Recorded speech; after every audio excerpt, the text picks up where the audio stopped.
Bismillahirrahmanirrahim. Assalamualaikum warahmatullahi wabarakatuh. Selamat sore teman-teman. Ketemu lagi ya di bedah buku Transcending Level of Consciousness. Sebelum kita awali kelas kita sore ini, kita berdoa terlebih dahulu sebagai wujud kesyukuran atas nikmat rahmat dan kepahaman dalam kelas kita sore ini. Berdoa silakan. A'udzubillahi minasyaitonirrajim. Bismillahirrahmanirrahim. Rabbi zidna ilma warzuqna fahma birahmatika ya arhamar rahimin. Amin. Monggo Kang. Oke, ya. Bismillahirrahmanirrahim. Assalamualaikum warahmatullahi wabarakatuh. Selamat sore ya. Sore ini kita bahas masih lanjutin buku Transcending Level of Consciousness. Mana tuh kemarin ya? Di sini. Jadi kemarin tuh kita menemukan bahwa willingness tuh ya satu-satunya yang harus diberi perhatian di awal itu adalah willingness.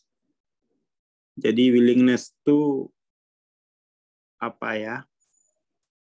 Itu soal mengubah ketetapan hati kita sendiri ya.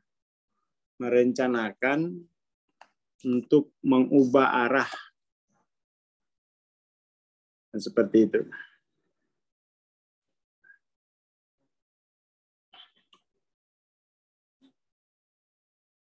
Jadi padahal willingness itu merupakan undangan jika ingin ditolong olehnya, gitu ya. Jadi kalau ingin ditolong olehnya, maka kamu harus mau ditolong, gitu ya. Jadi tidak boleh pasif. Nggak boleh pasif. Itu prinsip ya, prinsip. Jadi kalau mau mengubah keadaan, kemudian itu adalah maka ambil sikap untuk mengubah kebiasaan. Meskipun kamu belum tahu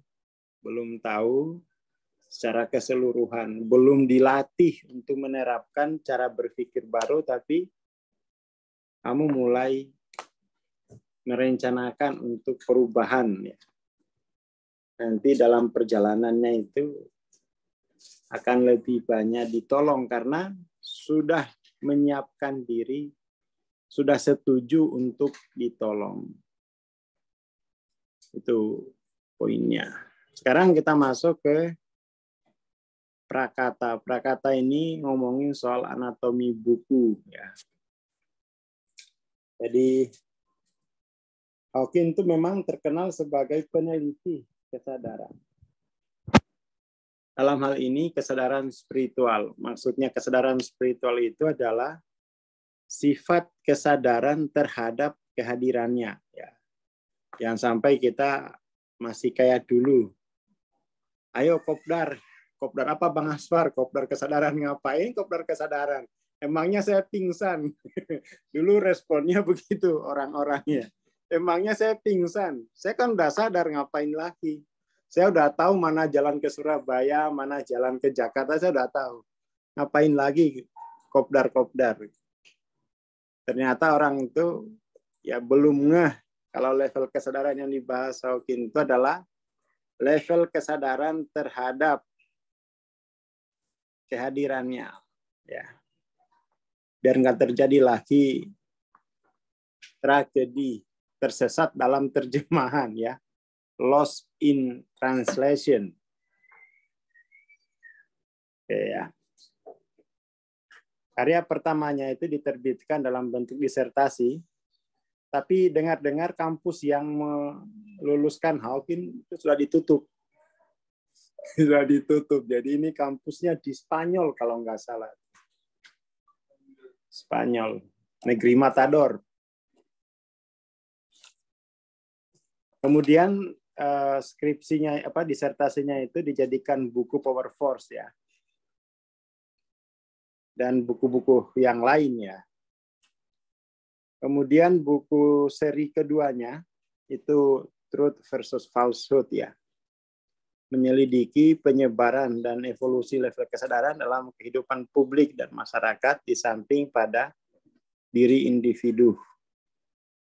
Kemudian buku ini, maksudnya buku TLOC ini, kembali berfokus kepada individu dan mempelajari rintangan-rintangan subjektif eksperimental. Ya, rintangan-rintangan subjektif eksperimental terhadap progresif, seperti itu, terhadap progresif kesadaran yang menyebabkan kesadaran spiritual progresif, lalu berlanjut ke level kesadaran yang lebih tinggi, lalu kemudian tuh persiapan menuju pencerahan. Jadi Hawking tuh, kalau kita lihat petanya ya, secara umum, itu kan paling dasar dimensi ketiga. Ini sayang saya model-model yang sudah saya buat dulu lenyap dalam data. iPad saya yang lama nggak bisa diselamatin, Mas Jamin. Udah saya fatehain, udah saya kuluhin, tetap aja. Katanya kemarin udah bisa. Tetap aja nggak bisa nyerah, wes. Katanya di dalamnya itu udah hancur semuanya. Kebakarnya itu enggak, pokoknya rungkat lah intinya. Soalnya hampir 3 tahun lebih kan tuh. Hampir 24 jam loh nyala terus tuh. Dan dia akhirnya telah kebakar. Semuanya kebakar. Nggak ada yang bisa diselamatin. Tinggal casingnya tok. Tinggal casingnya sama screen-nya. Aduh. Dan itu di dalamnya banyak banyak data-data. Selama 3 tahun kuliah itu. Catatan-catatan pribadi termasuk catatan ayat-ayat terkait dengan per 5 poin juga saya udah kali suruh bikin lagi. Aduh, udah lupa lah, wes. Udah lupa. Aduh. Memang harus ditulis di buku. Jadi kalau kita lihat di peta Hawking itu kan yang paling dasar itu kita sebut sebagai dimensi ketiga, ya. Lalu kemudian ada dimensi keempat. Kemudian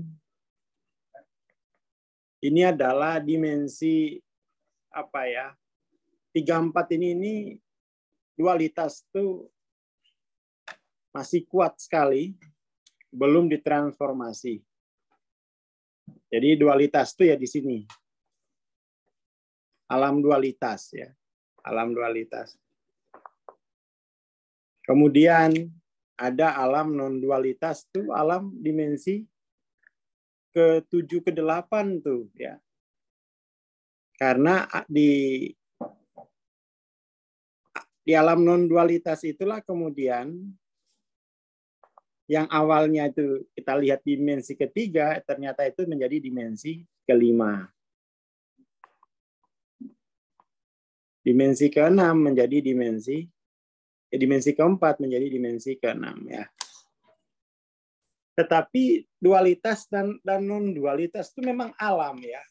Alam. Jadi alam dualitas itu berada dalam alam non-dualitas.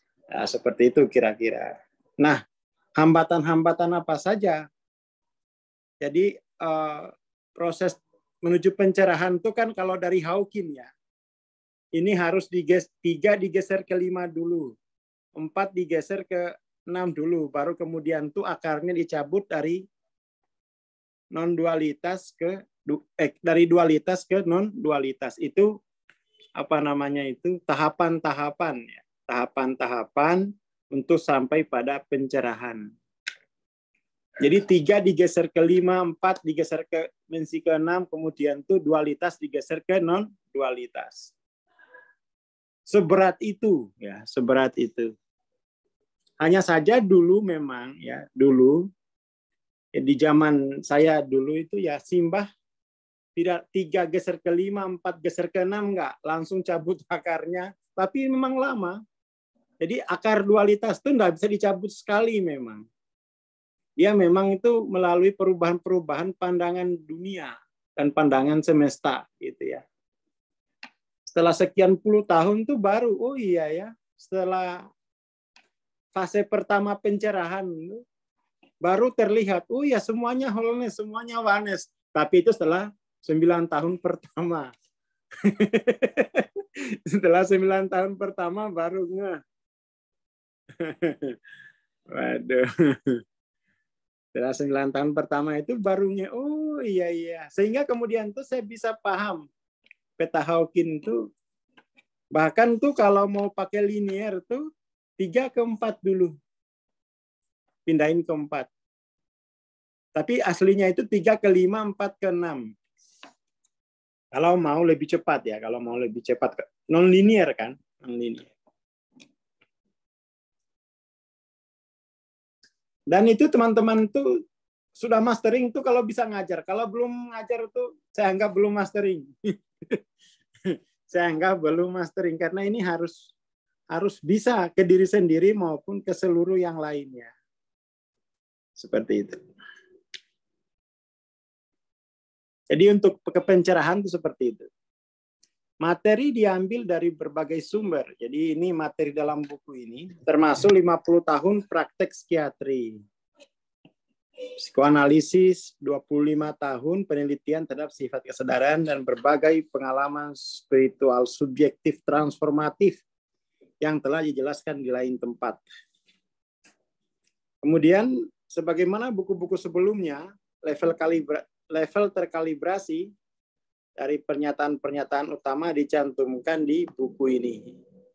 Ya teman-teman yang punya bukunya itu diikutin aja, diikutin. Nanti besok-besok kalau ngajar tuh ya harus membaca kayak gini, tilawah, ya kan, untuk memperluas, untuk memperjelas seperti itu. Kemudian langsung kita masuk ke pendahuluan. Mungkin ini terjemahannya bukan bidang ya, tapi medan. Feel. Nggak apa-apa. Kalau di bukunya itu ada bidang, tulis. Coret, jadi medan. Ikut partisipasi, kan, membaca partisipatif. Medan energi universal yang menyebar luas, yang disebut kesadaran adalah kekuatan tak terbatas dan dimensi yang melampaui waktu. Dan secara komposisi itu, dia non-linear. Jadi itu kita kan hanya melihat alam ini linear kan. Nah, kemudian tuh kita mesti sejak pendahuluan tuh Hawking memaksa kita sedikit. Memaksa untuk mengakui ada alam, ada medan universal yang tak kasat mata, yang tak terbatas, dimensinya di luar ruang waktu, komposisinya non-linear, namanya medan kesadaran. Paksa terima itu, medan batin kalau mau dibilang ya. Tapi ya medan kesadaran. Dia langsung tembak ke situ ya.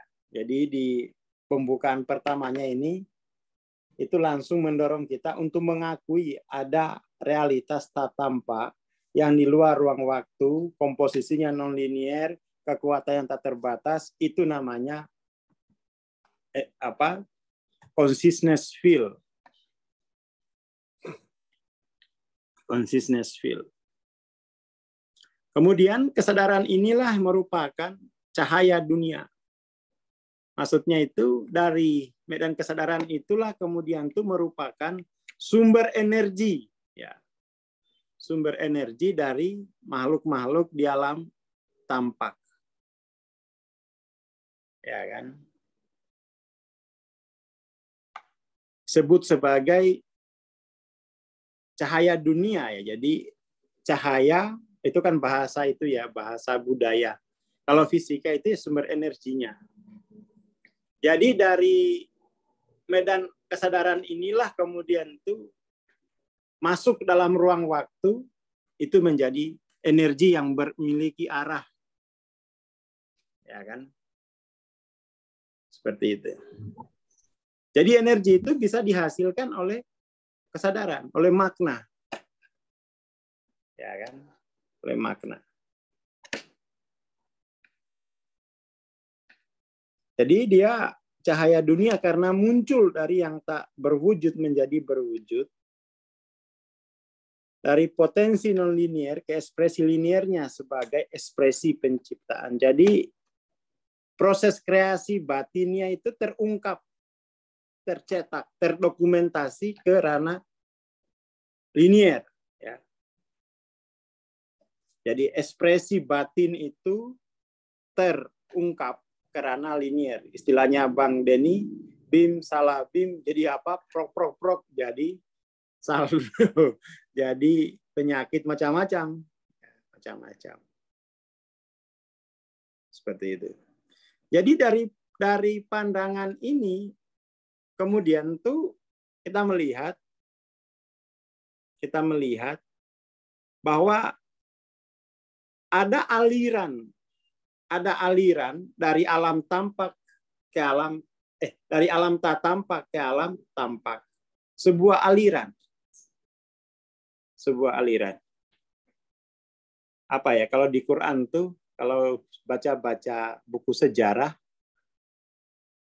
aliran itu apa namanya?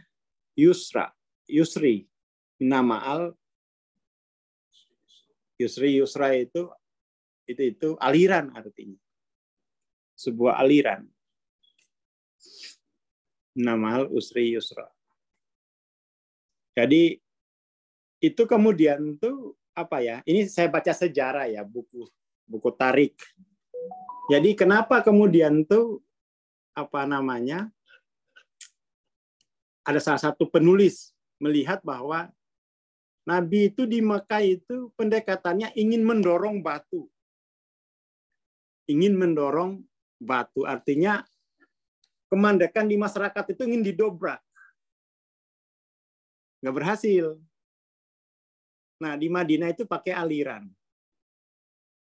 Dia pakai aliran, pakai kontinum, medan kontinum. Ya kan? Makanya sukses. Ada ahli sejarah yang menulis seperti itu.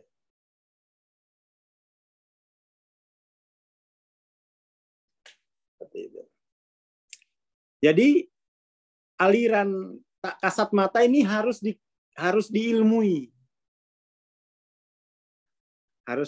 Jadi dengan adanya medan universal ini, maka kemudian tuh model dunianya memang ya harusnya seperti ini, gitu ya. Jadi seperti ini. Jadi kalau aliran itu dia digambarkan ya. Kalau aliran itu misalnya waktu kecil kita kan di sungai. Tengah-tengah sungai itu kan ada batu. Ya air itu mencari celah di sekeliling batu untuk bisa lanjut gitu kan. Lama-lama batu itu kan kalau dikepung oleh medan aliran yang bergerak itu kan lama-lama hancur juga dia. Ya kan? Hancur. Itu kalau pakai aliran. Jadi ada kekuatan medan kesadaran tak terbatas dan potensinya yang tidak terbatas terwujud sebagai materi. Nah, ini bidang diganti medan ya. Feel. Jadi dia medan tak terbatas dengan potensi tidak terbatas. Silakan dipakai buat nyembuhin apa saja boleh, untuk bangun bisnis boleh, bangun masyarakat boleh. Lagi pula, jadi artinya semua yang terwujud secara materi itu berarti ada bidang tak kasat mata, ada kesadaran di sana.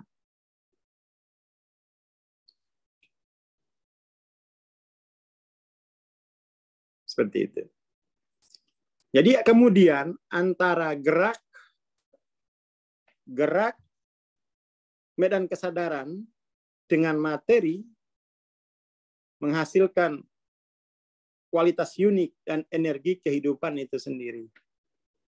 Jadi misalnya gerak medan kesadaran dengan tubuh manusia itu menghasilkan macam-macam kualitas unik kan, kecerdasan, ya kan, kemampuan gitu ya. Itu maksudnya seperti itu. Jadi tanpa ada medan kesadaran tak kasat mata ini, maka nggak akan ada kehidupan material.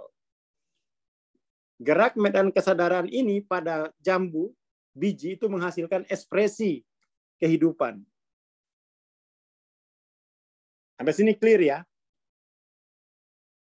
Seperti itu. Masih belum mudeng, nggak apa-apa. Nggak apa-apa.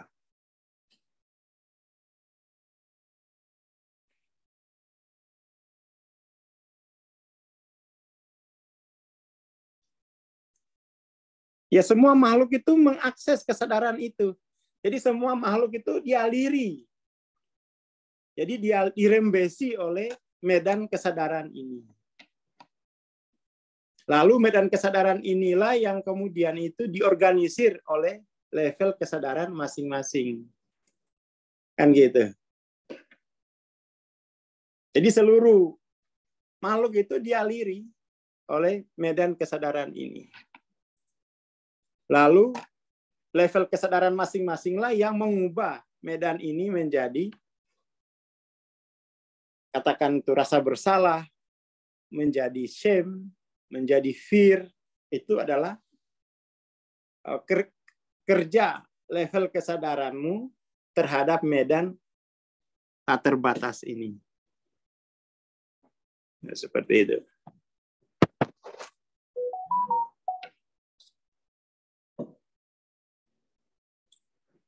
Walaupun mengandung potensi yang luar biasa, materi tidak memiliki kualitas melekat atau kekuatan untuk berevolusi ke medan keberadaan yang disebut kehidupan. Jadi memang itu selalu terkait. Jadi kalau ngelihat pohon, itu jangan lihat batangnya toh, lihat pertumbuhan pohon itu. Pertumbuhan pohon itu adalah ciri ada medan kesadaran tak kasat mata. Pertumbuhan dari bunga menjadi buah, itu kan ada medan kesadaran yang mengalirinya. Gitu ya. Waduh, kalau Rasulku jangan diukur, wes. Nanti ribut. Pokoknya ini kita pahami buat diri kita sendiri dulu. Ya. Kalau Rasul nanti ribut. Nanti ribut. Dan itu kalau bisa diukur sendiri aja. Diukur sendiri. Itu bisa kok. Itu bisa.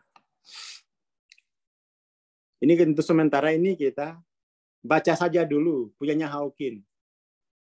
Kita baca saja dulu.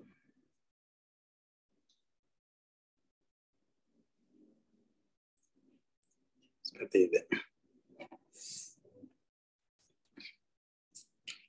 Materi plus evolusi menghasilkan dimensi waktu. Jadi katakan pohon, batang pohon. Ya kan? Batang pohon teraliri oleh medan kesadaran ini kan, teraliri. Kemudian batang pohon ini karena teraliri dia mengalami pertumbuhan, evolusi. Nah, ini yang menghasilkan dimensi waktu. Jadi kita bilang kemarin belum berbuah, sekarang sudah berbuah. Itu karena batang pohon tadi teraliri oleh medan kesadaran ini, lalu kemudian mengalami pertumbuhan atau mengalami evolusi, lalu kemudian itu menghasilkan dimensi waktu before after. Ya, before after-nya.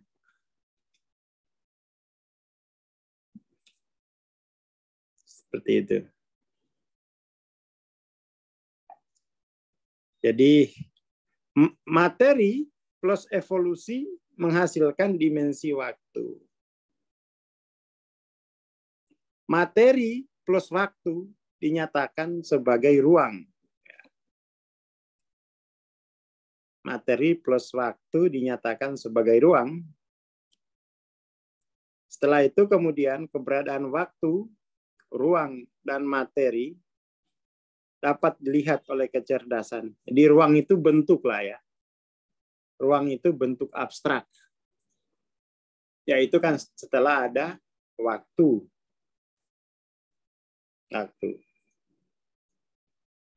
Materi plus waktu dinyatakan sebagai ruang. Ini penting dipahami. Lalu kemudian keberadaan waktu, ruang, materi dapat dilihat oleh kecerdasan. suatu aspek keilahian yang dinyatakan sebagai kehidupan. Bahwa kemudian timbul sebagai konsekuensi keilahian dapat dikonfirmasi di level kesadaran 1000. Ini soal apa namanya itu kreasi dan evolusi itu kan. Itu adalah peragaan kehadirannya. Kreasi itu adalah daya di medan tak tampak, sementara evolusi itu pengaruh daya tak tampak tadi pada materi, itu kan. Jadi kehidupan dalam ruang waktu itu konsekuensi dari keilahian. Itu Hawking kalibrasinya itu 1000. Jadi artinya itu keilahian itu hadir dalam ruang waktu. Seperti itu. Kemudian kreasi bisa diketahui berkat kehadiran kesadaran. Jadi kreasi itu di tingkat tak tampak. Itu hanya bisa diketahui pada level kesadaran tertentu. Artinya ya kalau dimensi 3 ya kreasinya begitu, dimensi keempat kreasinya seperti itu, dimensi kelima kreasinya begitu.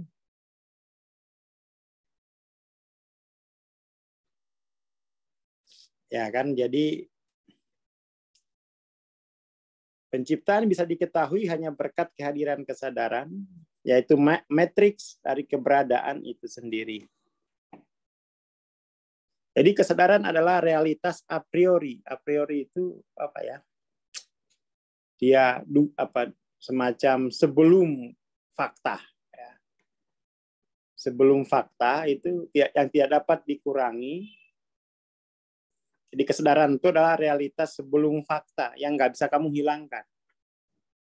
Yang membuat hal linier dipersepsikan dengan kesadaran subjektif dari yang non-linier. Kemudian kesadaran kemudian berkembang melalui level-level progresif yang dapat dikalibrasikan dengan kekuatan relatif seperti yang dilakukan dengan pengukuran cahaya atau pengukuran gelombang energi lainnya. Baik itu energi kinetik, radio maupun komponen magnetik stratifikasi yang diketahui yang disebut spektrum elektromagnetik. Jadi dia bisa diukur, tapi pengukurannya ini orang umum. Orang umum. Nanti teman-teman yang sudah ikut kelas mastering itu bisa melakukan pengukuran seperti Hawking itu bisa. Ya. Nanti kita temani.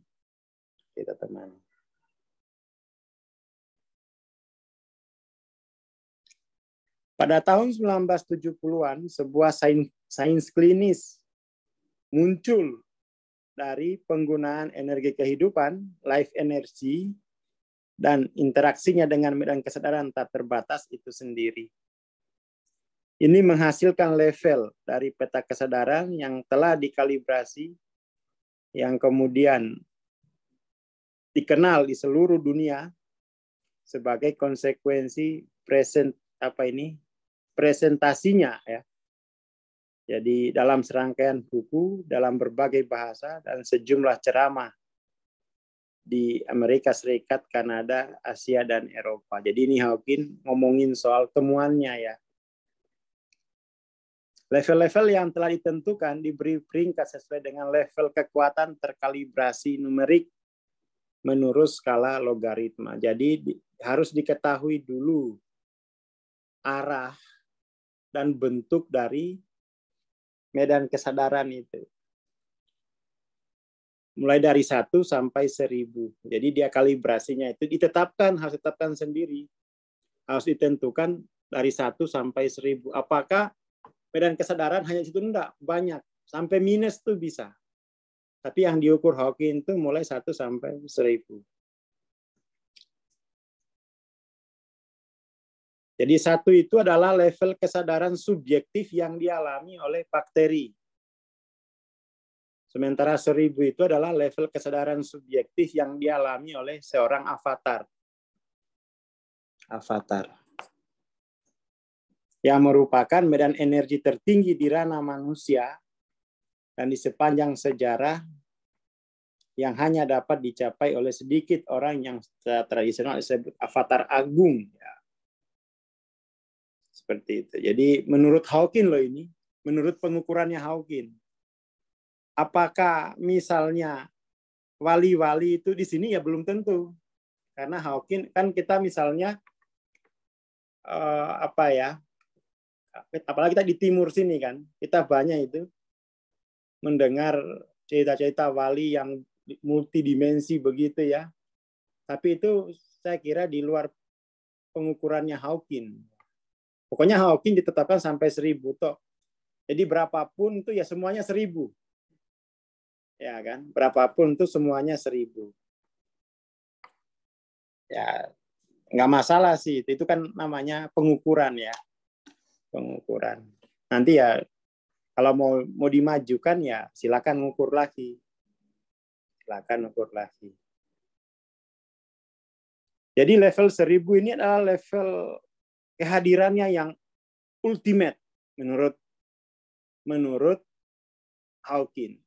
Jadi 1000 itu adalah level ultimate kehadiran Tuhan yang bisa dialami di dalam kingdom manusia. Kalau dialami di alam malaikat lain lagi itu ya, lain lagi. Level 1000 ini menurut Hawking adalah level ultimate present yang bisa dialami di ranah manusia. Di atas itu ada tanah malaikat gitu ya. Tapi kan nggak diukur itu ya, nggak diukur itu. Kemudian jadi medan energi di ranah manusia sepanjang sejarah hanya dicapai oleh sedikit orang. Dulu kalau sekarang mah bisa banyak orang. Perlu semuanya ya.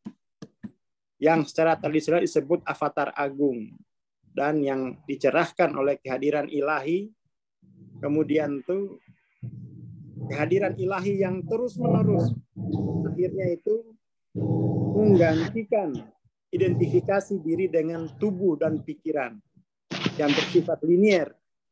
Lalu kemudian tuh diri teridentifikasi dengan medan tak terbatas dalam realitas non-linier.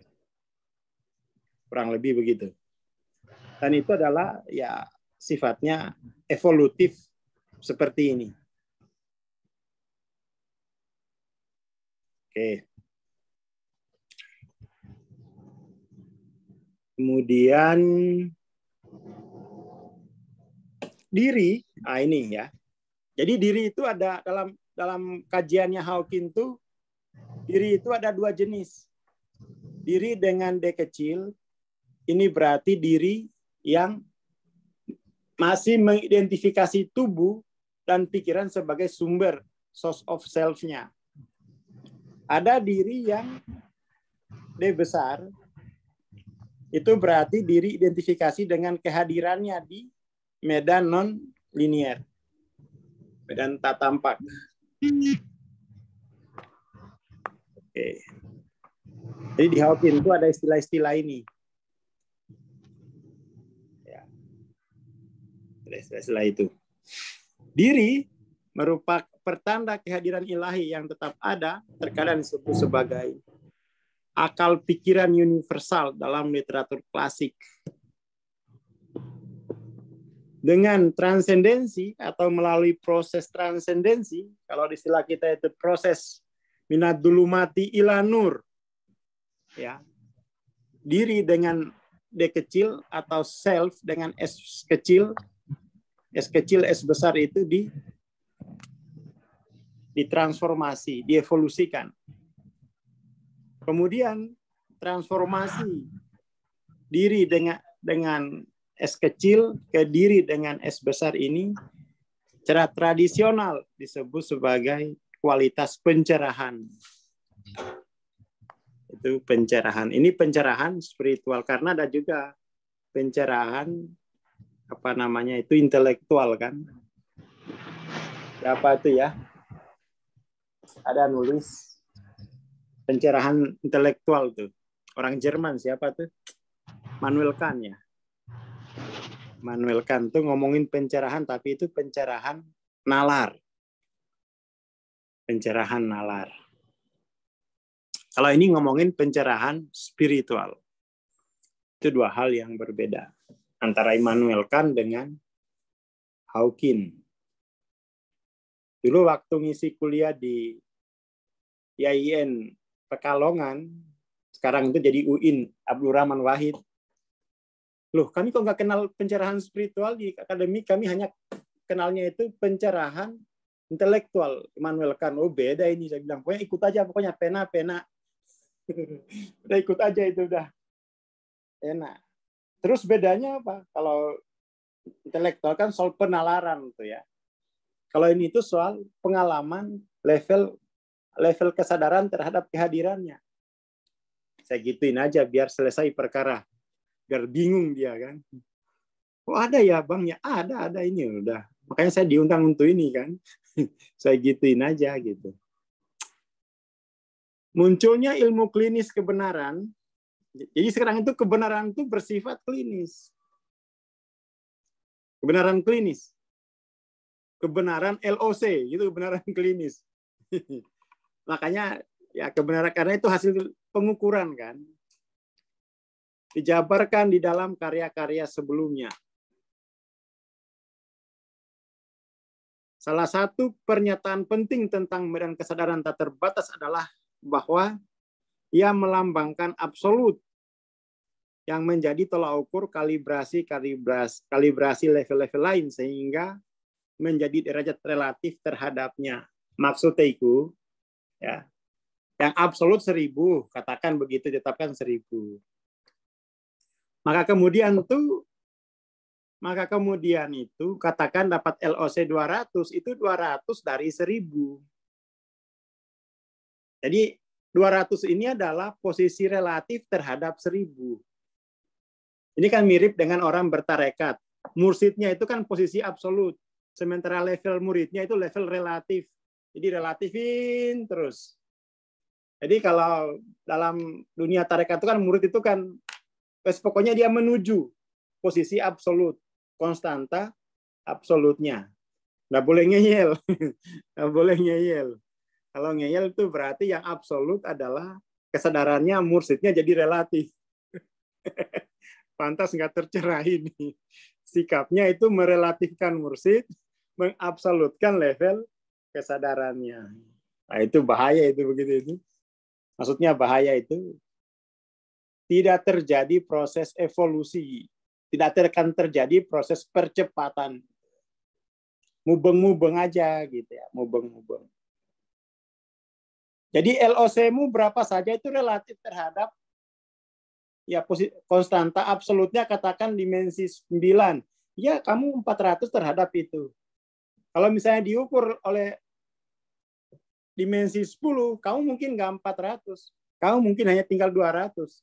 Karena beda konstanta absolutnya. Makanya itu dia nilainya relatif. Nilainya relatif. Ya itu ya. Jadi karena ada posisi absolut, maka kemudian itu ada posisi relatif terhadapnya. Nah itu yang disebut apa intervalnya kan? Ada intervalnya itu. Ada intervalnya. Ada apa namanya tingkat-tingkatnya. 1 sampai 1000. 1000 itu baik terhadap 1. 1 itu baik terhadap 1000 ya. 2 itu terhadap 1000. Jadi dia apa namanya itu bagian dari 1000 itu. Seperti itu. Kemudian mekanismenya adalah ilmu klinis hidup dari pengujian otot. Ini Hawking apa ya, berangkat dari metodologi kines. Tapi sebenarnya itu kines ini masih kurang canggih. ada yang disebut kasaf, itu dosa kines tuh, tahu dia. Ada yang lebih advance dari kines, yaitu kasaf. Ya kan? Baru sadurunge winara gitu kan. Itu juga metode kasaf itu. Jadi kines ini masih ya katakan untuk pemula. Kalau yang kasaf kan nggak perlu kines-kinesan. Udah kamu langsung gini set selesai gitu kan. Oke. Jadi ada kines, ada kasaf gitu ya. Itu tuh metodologi dalam memahami medan-medan kesadaran ini. Tapi Hawking tuh mengajukan kines biar ada nilai ilmiahnya. Jadi kines itu menggunakan sistem saraf manusia dan energi kehidupan yang diekspresikan melalui sistem energi akupunktur sebagai alat ukur biologi sensitif yang diperlukan. Jadi teknik ini tidak dapat diduplikasi oleh instrumen ilmiah yang tidak hidup. Mesin nggak jadi. Jadi mesin itu nggak bisa menggantikan sistem kines. Dia harus pada makhluk hidup. Jadi kalau kehadiran kebenaran itu dominan, otot-otot tubuh menjadi kuat. Kalau mesin kan kayaknya nggak bisa mendeteksi itu kan. Sebaliknya, otot-otot tubuh menjadi lemah ketika dikonfrontasi dengan dominannya kepalsuan, dominannya ketidaksadaran. Ini merupakan respon cepat dan sementara yang dengan segera mengungkapkan derajat kebenaran dari stimulus yang diberikan.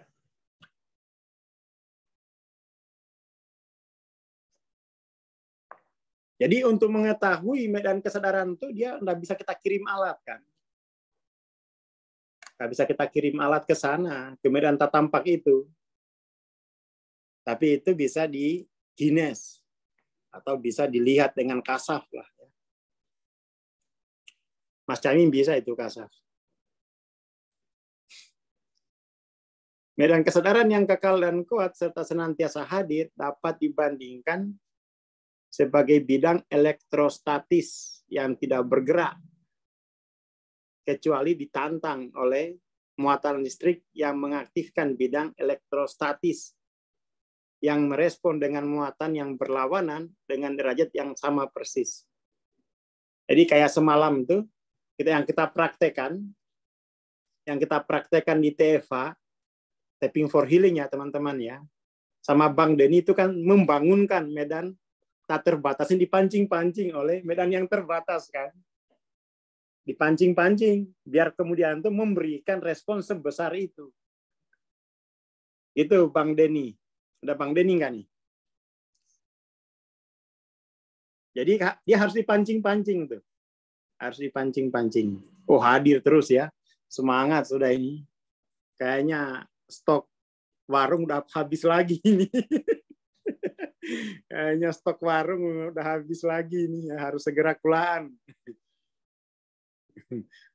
Lama-lama jadi Indomaret. Jadi ini harus dibangkitkan dia.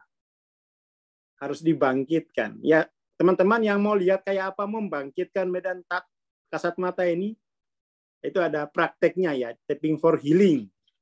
Digunakan untuk penyembuhan itu. Jadi dia di-challenge. Kan kekuatannya tak terbatas. Ketika dia dibawakan masalah, maka medan tak terbatas inilah yang akan mengcounterbalancing masalah tadi sebesar masalah itu. Jadi nggak bakal lebih, nggak bakal tura-tura, hanya sebesar masalah yang disiapkan. Seperti itu. Nah, repotnya kalau masalahnya itu dia disadari, ya nggak berguna ini. Nggak berguna. Kelas Tapping for Healing itu kan, jadi peragaan bagaimana medan kesadaran itu digunakan untuk mengatasi penyakit-penyakit kan. Ya, itu Tapping for Healing namanya. Nanti malam ada lagi Jadi kemudian tuh, jadi harus ada tantangan, ya. Tantangan tantangan sebuah medan listrik yang mengaktifkan bidang elektrostatis yang merespon muatan berlawanan dengan derajat yang sama persis. Jadi bidang elektrostatis itu sendiri tidak melakukan apa-apa, tapi hanya merespon dan merekam gitu ya. Jadi istilahnya ini dia palu gada, apa lo mau gue ada gitu ya, medan kesadaran ini. Dari kesadaran ini. Bedanya, medan kesadaran sendiri bersifat kekal dan permanen. Oleh karena itu, merekam semua yang terjadi atau ada di dalam waktu, ruang, atau evolusi. Nah, inilah gunanya kita ziarah-ziarah kan. Biar evolusi kita cepat, ya Mbah, kita bisa telusuri jejak Mbah kita kan. Jadi bukan meminta kepada ahli kubur, enggak, jejak evolusinya yang penting itu kan. Kan masih ada itu, terekam. Jadi otak kita itu ya dicas dengan medan kesadaran guru kita kan. Ya tapi kalau yang nggak mau pakai metode itu ya nggak apa-apa. Seperti itu.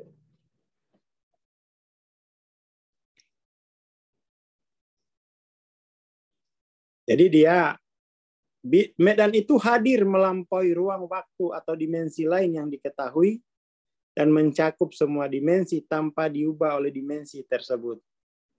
Medan yang tak terbatas itu hadir di mana-mana, maha kuasa, maha tahu, secara unik dapat dikenali sebagai absolut yang merupakan pembanding bagi semua ekspresi evolusi atau eksistensi. Seperti itu. Sebagai pembanding, katakan LOC 500, 500 dari 1000 gitu ya. Terbandingkan. Kualitasnya itu berarti hanya 50% dari yang 1000. Seperti itu.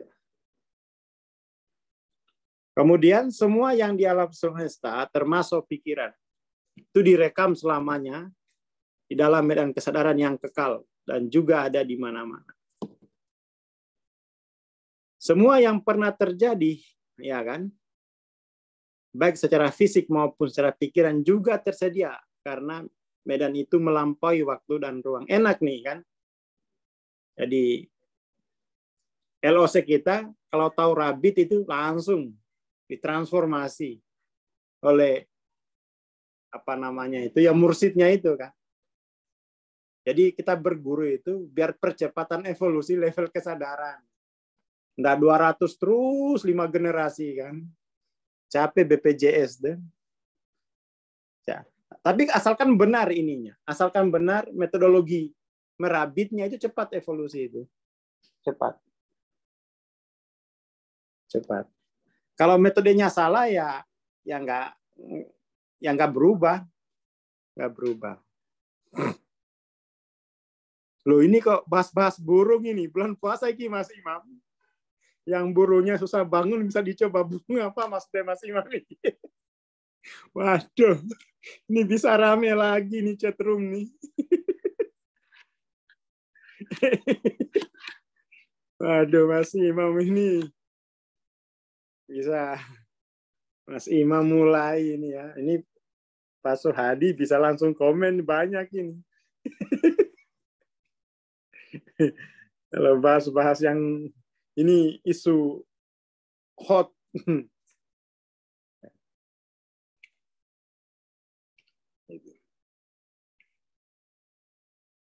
Jadi semua yang pernah terjadi, baik fisik maupun pikiran juga tersedia karena bidang ini melampaui ruang waktu.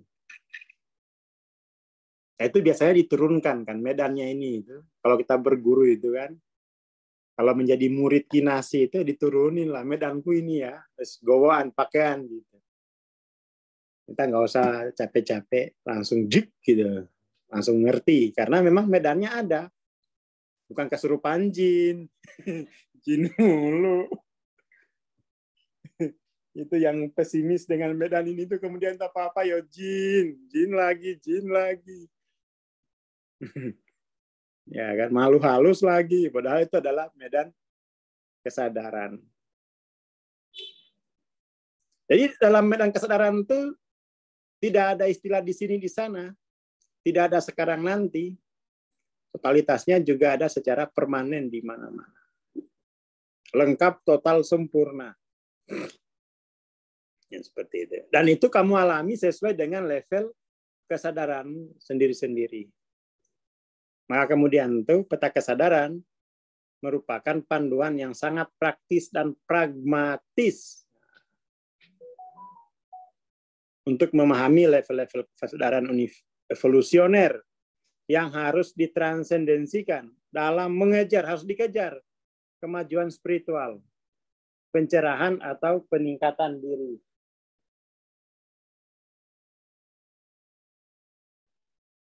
Seperti itu. Peta ini juga menyediakan peta pragmatis rintangan. Rintangannya apa?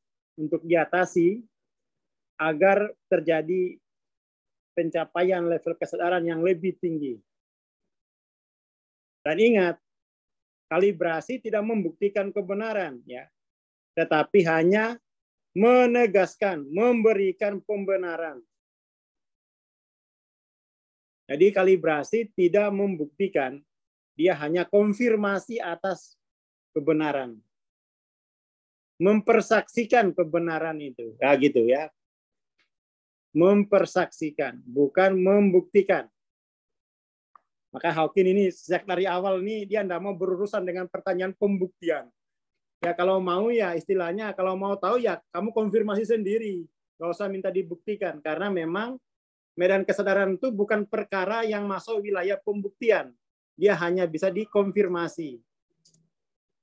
Gitu ya Mas Jamim ya. Jadi kalau ada minta pembuktian, ini adalah medan yang nggak bisa dibuktikan, tetapi bisa dikonfirmasi. Silakan konfirmasi sendiri.